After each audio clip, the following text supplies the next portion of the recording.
Bonjour et bienvenue pour cette nouvelle Minute Info pour commencer notre actualité.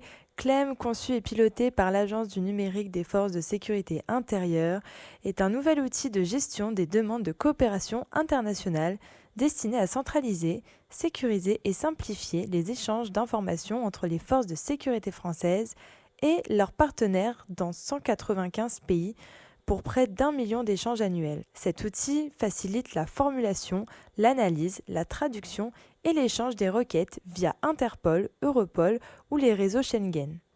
Il vise une mise en production complète d'ici 2026 et des connexions internationales jusqu'en 2027. Pour continuer notre actualité, en 2025, la CNIL a infligé 83 sanctions représentant un montant cumulé d'environ 487 millions d'euros.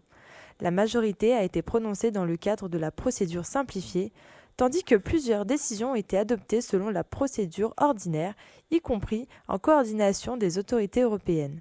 Les manquements les plus fréquemment sanctionnés concernent l'usage des cookies sans consentement valable, la surveillance excessive des salariés, la sécurité insuffisante des données et les pratiques de prospection non conformes. Par ailleurs, la CNIL a adressé 143 mises en demeure afin d'amener de nombreux organismes, sites web et applications, notamment ceux utilisés par des mineurs, à se conformer aux exigences du RGPD. Et enfin, pour finir notre actualité, le Premier ministre Sébastien Lecornu a présenté, samedi 7 février 2026, ses priorités pour les prochains mois, portant notamment sur l'énergie de la souveraineté économique, la défense et la sécurité nationale.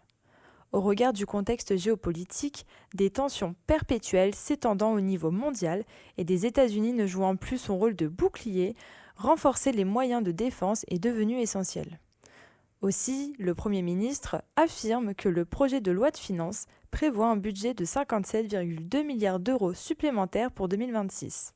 Il déclare également l'arrivée à l'Assemblée nationale de la loi de programmation militaire revisée à partir d'avril 2026.